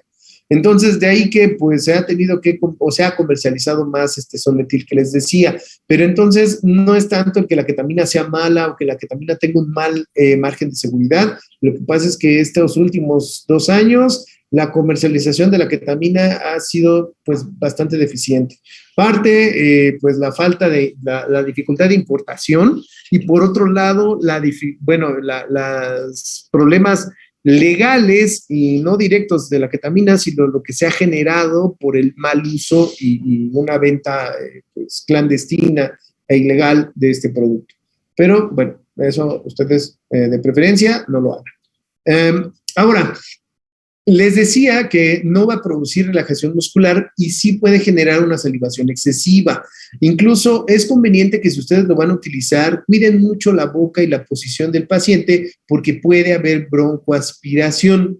Así que también es recomendable una sonda endotraqueal, siempre será recomendable. Sé que no siempre se puede y cuando no se pueda, pues solo coloquen la cabeza en una posición en la que no se corra el riesgo de broncoaspiración. Por otro lado, tiene buen efecto analgésico superficial, aunque se considera que malo visceral, pero si recuerdan, les había comentado de un uso que se le está dando a la lidocaína en mezcla con solución salina fisiológica. Bueno, esta mezcla de hecho lleva también ketamina y mezclan ketamina con lidocaína y solución salina fisiológica. Todo eso lo administran intravenoso durante el periodo de recuperación y se ha visto y sí hay artículos publicados que dicen que ha funcionado bastante bien para el manejo del dolor postoperatorio. Entonces, sí tiene este buen efecto analgésico, sobre todo en dosis bajas. Así que el paciente se recupera bien, se recupera en el tiempo adecuado y con buen manejo del dolor. Pero ese es un uso que se le ha dado en los últimos años. Como les decía, tenemos dosis de inducción y una dosis con preanestésico que es mucho más pequeña. Yo les recomiendo que siempre lo usen con preanestésico. Ya hemos tenido malas experiencias en los que usamos la dosis de 10 miligramos por kilogramo en ratas y las ratas nunca llegan a la fase 3, se quedan en la fase 1 y en la fase 2 y muchas veces en la fase 2, a pesar de que se considera que con el uso de la ketamina no se presenta la fase 2. Entonces, por eso les digo que bajo ciertas condiciones sí se puede presentar. Se supone que por su pH ácido causa dolor, pero no se preocupen por eso, no es irritante al nivel de una lesión muscular. Sí pueden utilizarlo vía intramuscular en perros y gatos también. Yo lo he usado en ambos por la vía intramuscular y al principio les duele, pero bueno, igual no les gusta el manejo ni la inyección, pero rápidamente se presenta el efecto anestésico, se pierde el dolor y ya durante la recuperación no es que estén tratando de mitigar el dolor a ese nivel, y más si ustedes están manejando el dolor con algún analgésico opioide. Así que funciona bien. En cuanto a, les decía, el efecto analgésico a subdosis, por eso es que se les está buscando nuevo alternativa de manejo de dolor, además de un efecto broncodilatador en pacientes asmáticos. Pero bueno, más allá de eso, no va a generarnos algún problema o algún otro beneficio directo. Simplemente deprime el sistema nervioso central, no genera relajación, pero sí una depresión del sistema respiratorio o a nivel respiratorio y cardíaco. Eso, como ya les dije, es normal, siempre y cuando no estemos debajo del intervalo de la especie. En cuanto a efectos adversos o contraindicaciones o qué cosas tienen que conocer cuando usan ketamina. Bueno, lo primero es que va a incrementar el tono muscular y puede haber movimientos musculares involuntarios. Por eso les decía que incluso va a mantener el reflejo palpebral. Por esa razón es tan importante que ustedes usen ketamina con algún relajante muscular. Necesitamos una buena relajación muscular para tener una buena manipulación del paciente, poder colocarlo en la posición necesaria y además pues poder darle la manipulación que se requiera. Por otro lado, pues les decía que va a haber una salivación y lagrimeo y estos pueden ser profusos. Con el lagrimeo no hay problema, no pasa nada, no se va a deshidratar por lágrima, tampoco con la salivación, pero sí puede estar este riesgo de la broncoaspiración si no colocan al paciente en una posición adecuada. Por otro lado, va a generar un incremento de la presión intraocular y esto va a generar un proceso de exoftalmia. El ojo va a estar fuera de su posición normal. ¿Y cuál va a ser el problema aquí? que los pacientes se van a mantener con los ojos abiertos y porque los párpados no van a poder cerrarse por la posición del ojo. El problema es que si ustedes, por ejemplo, están en una intervención quirúrgica, siempre van a tener una lámpara. Y entonces, si esa lámpara da directo al ojo, pueden lesionar la visión del paciente. Les recomiendo no que apaguen la lámpara, sino que cubran la cara del paciente para evitar que la luz le dé directamente. Por otro lado, aunque hay un lagrimeo, mientras no exista el parpadeo, pues no hay posibilidad de hidratar el ojo completo, por lo que puede haber problemas de resequedad y en casos severos sí se han reportado úlceras corneales. Entonces, ¿qué deben hacer? Pues de preferencia utilicen algún producto de lágrima artificial, venden algunos geles que pueden aplicar directo en el ojo y con eso incluso cubren el ojo, pueden, como son ligeramente opacos, pues con eso pueden evitar el paso directo de la luz, además de mantener bien la hidratación del ojo durante el periodo del procedimiento y les va a ayudar bastante. Hay un incremento de la presión intracraneal, aunque no nos va a llevar a un problema drástico o crítico en el paciente, pues sí puede presentarse y sobre todo si hay algún otro fármaco o algún otro factor que predisponga al incremento de la presión intracraneal. Entonces, en ese caso sí tendríamos algunos problemas. Durante la recuperación no es tan problemática, sobre todo cuando se usa un relajante muscular, pero consideren que se presenta algo que es la hiperestesia. La hiperestesia es un aumento en la percepción de los estímulos del medio. Por ejemplo, es posible que tenga mayor capacidad de percepción a la luz o al sonido. Entonces, un paciente durante recuperación, para evitar el estrés, debe de estar en un sitio que no tenga tantos estímulos externos. A lo mejor es bastante bueno un lugar oscuro. A lo mejor ustedes en su transportadora lo cubren con una manta y ya con eso es suficiente. Y además esta manta también los va a estar aislando del ruido y de algunos olores. Entonces sí sería conveniente que de esa forma pudieran estar aislando al paciente del medio. Y ayudaría mucho para evitar la presencia de estrés en pues un individuo durante la fase de recuperación. Incluso se puede presentar hipertermia, porque recuerden que aquí va a haber una vasoconstricción, pero esta se evita con el relajante muscular y también se consideran algunas convulsiones, pero también se evitan con el relajante muscular.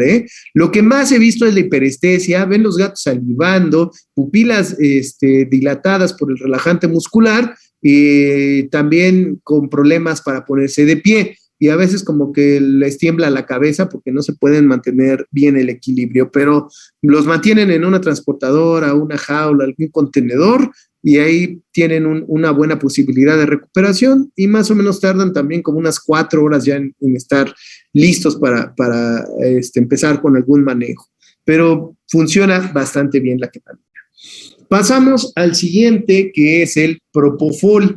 En el caso del propofol, este es la misma función que el tiopental que les decía de acción ultracorta. Ustedes lo van a administrar y solamente les da unos 5 a 10 minutos de anestesia. La anestesia es casi inmediata. Lo tienen que administrar exclusivamente por la vía intravenosa. Aquí no se permite intraperitoneal porque no hay evaluación, nunca se ha hecho la evaluación intraperitoneal, solamente intravenosa.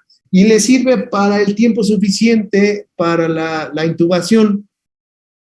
El propofol es muy seguro. De hecho, el propofol se utiliza también en humanos, se utiliza para el control de la ansiedad en algunos pacientes que ya tienen pues graves problemas de ansiedad. Es muy seguro, tanto que en general solo conozco un caso de intoxicación por propofol, pero fuera de eso, y de hecho fue un caso bastante famoso, pero fuera de eso no hay más reportes de toxicidad o de problemas a la salud por uso de propofol, al menos en pacientes que sí son aptos para el propofol. El propofol incluso es tan seguro que ustedes podrían estar administrando cada 10 minutos la dosis de propofol y aún así mantener el efecto del propofol por mucho tiempo. El propofol Se han hecho algunos usos o algunas recomendaciones con bomba de infusión continua. Ustedes mezclan solución glucosada, debe ser glucosada, y mezclan la solución glucosada junto con el propofol, y ya que tienen su dilución, lo pasan por vía intravenosa con una bomba de infusión continua y pueden mantener la anestesia con ese método por varias horas. Retiran la infusión continua y a los 10 minutos el paciente ya está perdiendo el efecto.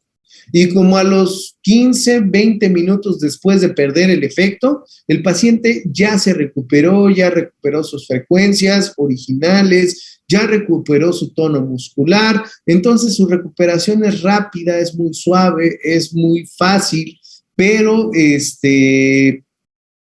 esas son sus condiciones de uso.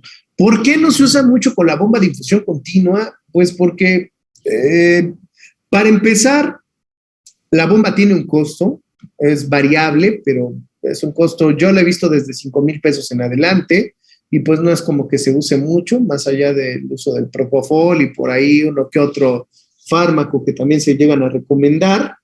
Y pues esas serían algunas de sus condiciones.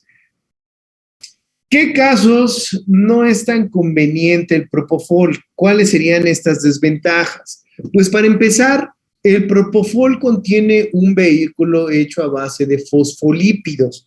Como es un fármaco tan liposoluble y requiere de un vehículo muy liposoluble, entonces este vehículo, que hasta ahora es el único en el mercado, tiene tantos fosfolípidos que se ha visto que es muy doloroso la inyección, que tampoco es tan problemático porque en menos de un minuto ya presentó el efecto anestésico y con eso ya no va a percibir el dolor. Pero debido a estos fosfolípidos presentes en la fórmula, pueden alterar, por un lado, el metabolismo de los lípidos del cuerpo. Y se ha visto que en pacientes con problemas de hiperlipidemia, pancreatitis o algún otro problema que genere un excedente de lípidos en el organismo, incluyendo pues un caso de obesidad, puede alterar los lípidos del cuerpo o el metabolismo lipídico y con eso aumentar los lípidos en sangre. Así que en esos casos no es conveniente. Por otro lado, el propofol tiene tantos lípidos, tantos fosfolípidos en su fórmula, que es un excelente caldo de cultivo, lo que ha hecho que si no se maneja correctamente la higiene del producto, las bacterias puedan crecer fácilmente. De hecho, hay muchos reportes de septicemias generadas por un manejo inadecuado del propofol una vez abierto. Cuando está cerrado, el producto es estéril, pero una vez abierto, entonces el producto pueden ingresar bacterias y crecer. Por eso se recomienda que este producto solo se utilice se utilice como por 30 días y a refrigeración, una vez abierto. Debe estar en refrigeración.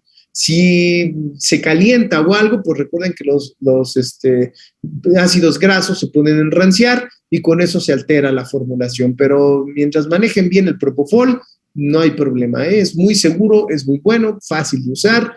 Y otra cosa con el propofol, no hay versión veterinaria.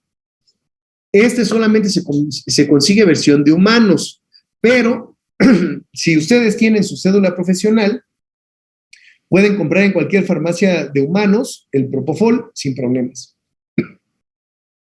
Así que, pues no es una limitante. Y en los últimos años, si ustedes se van a dedicar a la clínica de perros y gatos y van a estar utilizando la anestesia inhalada, lo más seguro es que utilicen propofol. Es lo que más se utiliza porque eso es muy confiable, fácil de usar, se puede utilizar en una gran cantidad de pacientes, se puede utilizar en animales gestantes, animales con problemas hepáticos, problemas renales y básicamente casi cualquier condición que no tenga que ver con el metabolismo de las grasas. Fuera de eso, sí se puede utilizar. Hay quienes están desarrollando algunos otros vehículos para evitar este problema, pero todavía no están en el mercado. También tenemos dosis como premedicado y no premedicado, pero si ven, no es mucho el cambio. Otra cosa, el propofol genera relajación muscular, es poca pues la excitación al momento de la aplicación, más allá del dolor, pero ni siquiera terminan de aplicar el propofol completo y el paciente ya está en fase anestésica. La recuperación, les decía, es muy suave, es muy rápida, apenas ni siquiera supera los 30 minutos en la mayoría de los pacientes. Va a disminuir la presión intracraneal. Incluso ustedes podrían administrar primero propofol y después ketamina, gilacina, sin ningún problema. Pueden administrar gilacina, propofol, como gusten, azepromacina, propofol. No es cierto, gilacina, propofol nada más. Gilacina, propofol y no pasa nada, es bastante bueno. En el caso del propofol, se biotransforma casi el 99%, pero se biotransforma muy lento porque una vez que lo administran, se une el 99% a proteínas plasmáticas. Y ese 1% que queda libre es lo que pasa al compartimento 2. Y eso es lo que mantiene el efecto. Pero poco a poco se va liberando un 1%, poco a poco, y ese 1% pues tiene dos opciones. O pasa al compartimento 2, sistema nervioso central, o pasa al hígado a su biotransformación. Entonces, pues la biotransformación, aunque sí es mucha, es sumamente lenta el paso del fármaco al hígado. Y por esas razones que pueden usarlo en problemas hepáticos, geriátricos y todo lo que ustedes busquen. Es un excelente fármaco y con mucha seguridad. ¿En qué casos tampoco sería conveniente su uso? Cuando hay una hipoproteinemia. Porque si no hay suficientes proteínas en la sangre, pues entonces va a pasar en excedente al compartimento 2. Pero esas serían sus restricciones. Como ventajas se considera la apnea, la cianosis y algunas contracciones involuntarias, pero pues tampoco son tan severas, no son problemáticas. Para que un paciente muera por dosis de propofol, tienen que ser dosis muy, muy altas. Tendría que ser una hipoproteinemia muy severa, pero solo así. Les digo que solo hay un caso, no sé si alguien conoce el caso de esta muerte por propofol, pero fuera de eso, no hay más casos reportados de muerte por propofol. Incluso en cuanto a sus evaluaciones de dosis letal, no se ha llegado hasta la dosis letal, solamente hasta dosis máximas en las que no hay todavía muerte y pues están bastante lejos de la dosis terapéutica, así que es muy seguro. Y otra cosa que también se considera pues que no es muy adecuada del propofol es que no tiene efecto analgésico, por lo que también se recomienda que siempre se use con algún analgésico opioide. Recuerden, nada de AINES. Pregunta que si fue la muerte de Michael Jackson. Sí, es el único caso que yo conozco y que he escuchado, y miren que tuve que hacer una gran búsqueda de propofol, y lo único caso que existe de muerte por propofol fue Michael Jackson. Pero pues también quién sabe cuánto haya sido la dosis que usó o qué haya sucedido. Entonces, fuera de eso, no hay reportes de muerte. Dicen que por qué no con AINES. Recuerden que los AINES van a desplazar a los fármacos de las proteínas plasmáticas. Entonces, los AINES desplazarían al propofol de las proteínas y con eso favorecerían su paso al compartimento 2 y con eso podrían tener los efectos depresores respiratorios del propofol y ahí sí podría haber un riesgo de mortalidad. A lo mejor no es inmediato, pero sí habría que cuidar mucho al paciente. Entonces, nada de AINES. Nunca usen AINES con anestésicos. Está prohibido. No de forma directa, pero nunca se recomiendan los AINES con los anestésicos. Solo analgésicos opioides. ¿Cuáles otras precauciones? Bueno, ya les dije lo del problema cardíaco. Si hay, cualquier paciente con una frecuencia cardíaca baja, pues es riesgoso. Cualquier fármaco que también sea bradicárdico, pues es riesgoso. Ya les mencioné, no con pacientes con problemas metabólicos, porque es riesgoso, sobre todo por el metabolismo de las grasas. Y fuera de eso, pues puede haber algo de cianosis y apnea, pero miren, nada que genere problemas. Y para evitar cualquier problema, de todos modos hay que intubar al paciente, porque como les decía, este fármaco se usa para la inducción y que les dé tiempo de la intubación, lo que incluso pues se evita completamente cualquier problema de cianosis. Finalmente nos quedan los anestésicos inhalados. Los anestésicos inhalados son los más seguros porque podemos controlar el tiempo de anestesia y la profundidad de la anestesia. Les decía que existen, dependiendo de quién lo clasifique, 2 planos o hasta 3 planos dentro de la fase anestésica, y eso los podemos regular con estos anestésicos inhalados. Por lo tanto, miren, aquí hablamos de una gran seguridad. Se pueden utilizar en pacientes con características de todo tipo, y en este caso, pues les decía que son fáciles de mantener los planos anestésicos. ¿Cuáles serían las desventajas? La complejidad y costo del equipo. Que está en la imagen, que ustedes pueden apreciar, es de los más simples. Es un modelo móvil. Estos modelos móviles, que son los que son más sencillos y económicos, los más económicos que yo he visto han sido de 35,000 pesos. Y eso, modelos que han sido de segunda mano. Ya nuevos, pues pueden costar un poquito más. ¿Qué contiene o digamos a grandes rasgos qué es lo que debe de tener? Pues primero, un sitio para el ingreso del oxígeno médico. Debe de tener pues un vaporizador, el regularizador de la presión del vapor que se obtiene. Este vaporizador sirve para pasar el medicamento de su fase líquida a su fase gaseosa, y entonces con esto ustedes, tiene su regulador para que regulen la presión del gas que va pasando. También tienen que regular la presión del oxígeno médico. Tiene un regulador para la mezcla oxígeno y fármaco, y además debe de tener un filtro porque todo el CO2 que regresa pues tiene que quedarse atrapado para que no lo esté respirando nuevamente el paciente. También tiene este regulador de la presión de oxígeno que ingresa, porque va a tener que ingresar con una presión de acuerdo con la respiración. Y luego tiene este tubito de aquí, que es lo que se va a estar conectando, o esta manguera que se conecta directamente con la sonda endotraqueal. Y les decía que hay que considerar que, también el oxígeno medicinal se vende por separado. Antes, hablando del año 2019 hacia atrás, este tanque pequeñito de oxígeno medicinal, pues alguna vez lo coticé y estaba entre los 2,000 y 3,000 pesos.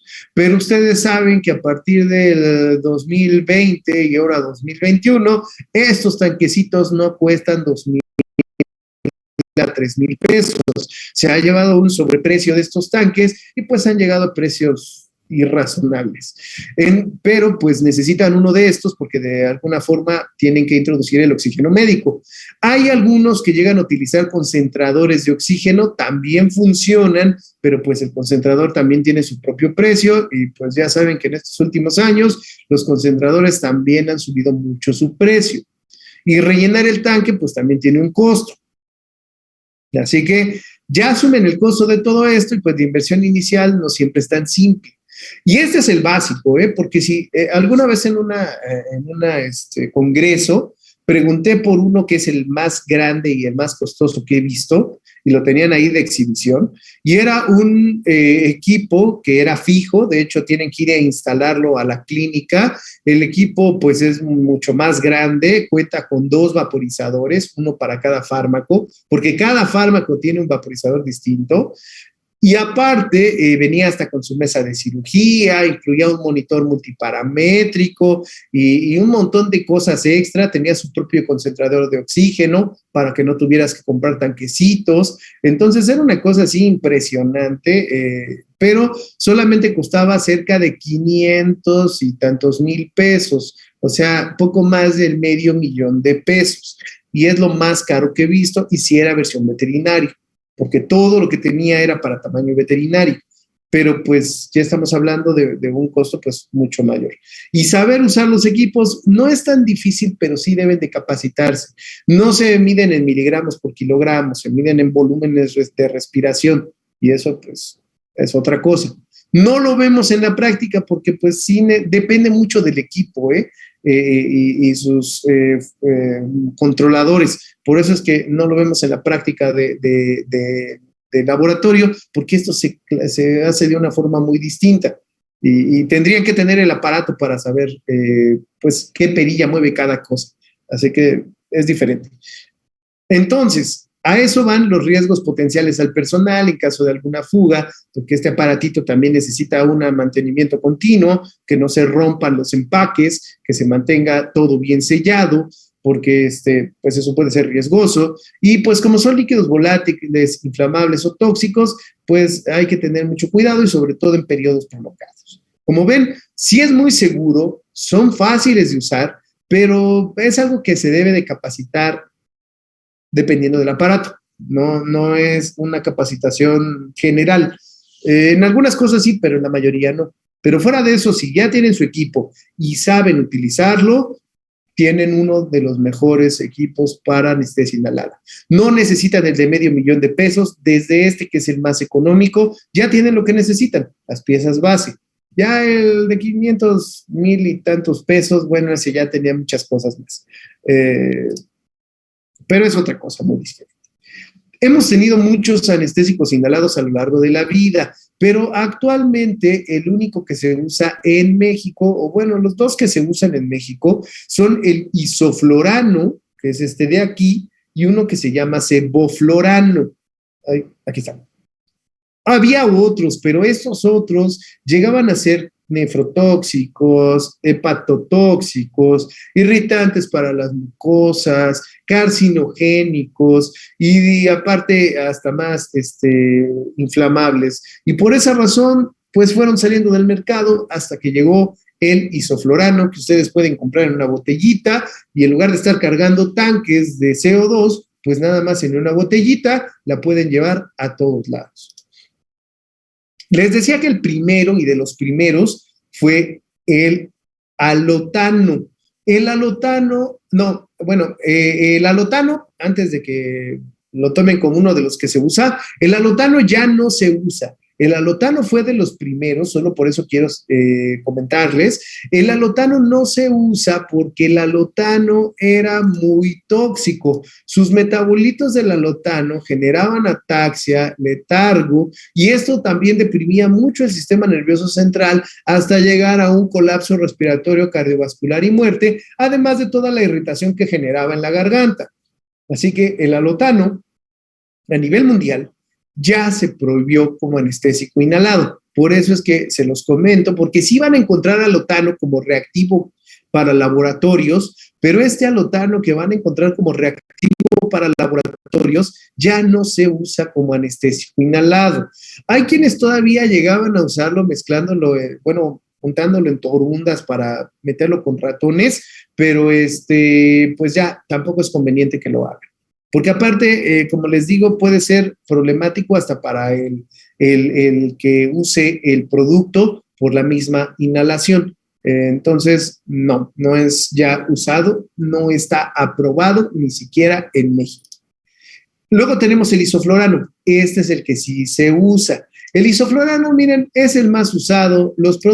Las máquinas de anestesia que ustedes compren ya vienen con vaporizador para isoflurano. Este sí lo venden en México, lo venden para veterinaria, es el mismo que se usa en humanos, menos del 0.2% se metaboliza y casi todo es por la respiración. La eliminación es por respiración, así que pueden usarlo en pacientes con problemas cardíacos. Claro, hay que tener cuidado con estos, porque recuerden que siempre hay una depresión cardíaca, pero pueden utilizarlo en problemas con pacientes en pacientes con problemas hepáticos, geriátricos, animales muy jóvenes, problemas metabólicos, problemas de todo tipo, problemas de obesidad. Es un fármaco que se puede usar en todo tipo de pacientes, no hay restricciones. Se puede utilizar en una gran cantidad de especies, se ha utilizado en perros, en gatos, en equinos, en animales exóticos o especies poco convencionales. Hay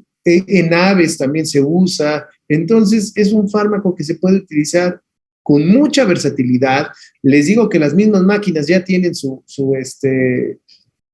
su vaporizador para isoflorano. Yo lo he utilizado en animales geriátricos con problemas de diabetes, y de hecho fue un estudio en el que necesitábamos gatos obesos ya geriátricos, y en todos se mantuvieron anestesias de hasta 3 horas, y todos despertaron tranquilamente después de dejar de pasar el isoflorano. Entonces, el isoflorano es lo mejor que hay y es lo que se van a encontrar por todas partes. Sí va a disminuir la frecuencia respiratoria y cardiovascular, pero recuerden que todos lo hacen, solo que el riesgo de mortalidad es bajísimo. Y además puede haber cierta depresión del flujo renal, pero tampoco se preocupen, ¿eh? Como se elimina por vía aérea, no pasa nada. Y pueden utilizar previamente un relajante, pueden usar propofol previamente, pueden usar un analgésico opioide y todo sale bastante bien. Es excelente. Luego, como no funciona, bueno, como hay que competir con el isoflorano, pues al mercado llegó el enfluorano. Pero el enfluorano al final no fue tan bueno como resultaba o como se esperaba, porque resultó ser arritmogénico en presencia de catecolaminas. Entonces, si el paciente estaba estresado y había catecolaminas en sangre, pues con el enfluorano se mantenía un efecto arritmogénico, y a veces llegaba a haber también un aumento del flujo sanguíneo a nivel cerebral y aumento de la presión intracraneana, algo que no se presenta con el isoflorano. Incluso, miren, yo he conocido colegas que en caso de gatos intratables, y hablamos de esos que nunca salen de casa, es más, ni el propietario lo toca, pero ese día se le ocurrió meterlo en una transportadora y con eso llevarlo a esterilizar, pues he conocido estos colegas que han metido la transportadora en una bolsa de plástico y han dejado y liberan un poco de isoflorano hasta que el gato se tranquilice, no necesariamente fase 3, sino nada más una somnolencia, y sin problemas, ¿eh? Y el gato estresado, y aún así han tenido buen manejo de la anestesia. ¿Cuánto tiempo más o menos dejan pues pasar o ingresar el isoflorano en la bolsa con el gato allá dentro en la transportadora? Ni un minuto, es rapidísimo. Nada más lo empieza a inhalar el gato, con eso va deprimiendo su actividad y con eso ya pueden tener el manejo que necesiten. Y les ha funcionado bastante bien. He conocido ese manejo con muchos colegas y con el isoflorano nunca han tenido problemas. Algo que sí se podría tener con el enflorano. Y además hay que pagar otro vaporizador, lo que pues ya lleva un costo bastante grande. Sí, genera relajación muscular y todo lo demás, pero estos problemas de arritmias no son lo ideal. Y luego les decía que en México van a encontrar otro que se llama sevoflurano. Eso se los escribo en el chat. El sevoflurano no lo tengo aquí porque no está en el libro ni en el temario, pero el sevoflurano sí lo venden en México y también se empezó a comercializar como una alternativa al isoflurano. El sevoflurano también es bastante bueno, pero no les puedo comentar mucho porque sí, no conozco a nadie que use el sevoflurano, porque para el sevoflurano hay que comprar también el vaporizador de sevoflurano. Así que no hay mucha información publicada más allá de su seguridad y su actividad. Y no tengo yo experiencia en el sevoflurano y no conozco a nadie porque, pues, ¿para qué compras otro vaporizador si el isoflurano ya hace todo y lo hace bien? Y además, en el caso del sevoflurano, lo único que he leído es que también hay cierto riesgo de alteración de la frecuencia cardíaca, más allá de lo deseable. Entonces, fuera de eso, pues no conozco a nadie, creo que nadie va a usar el sevoflurano. Y además estaba más caro. Si el isoflurano, la botellita costaba como 600 pesos en ese momento, el sevoflurano costaba la misma cantidad, como 800 pesos. Y más o menos la dosis era la misma. Entonces, pues no tiene, al menos ahorita, ninguna ventaja en el mercado. A menos que fuera mejor, pero pues no hay nada mejor que el isoflurano. Y ya, hasta ahí lo dejaríamos. No sé si quede alguna otra duda de estos anestésicos. Como les dije, aquí lo vimos todo individualmente, pero pues ya en la práctica ustedes van a tener que utilizar todo en combinación. Así que pues ya será en la práctica cuando ya tengan que estar buscando estos protocolos anestésicos. De hecho, les recomiendo que busquen los protocolos anestésicos de una vez, por si tienen alguna duda de algún fármaco que esté ahí y no conozcan, para verlo durante estos días. Porque la siguiente semana inician sus presentaciones y pues ahí ya se les acabó todo lo de anestesia. Entonces, pues si ya no hay más dudas de su anestésicos y tienen alguna duda de su presentación, la podemos ver en este momento. Nos quedan como 3 minutos. ¿Quiere morder el micrófono? No, lo quiere lamer. Es que a este perro le gusta estar lamiendo la cara. Si lo acercas a la cara, empieza a lamer la cara. Bueno, ahí está viéndolos a ustedes. Mira, allá.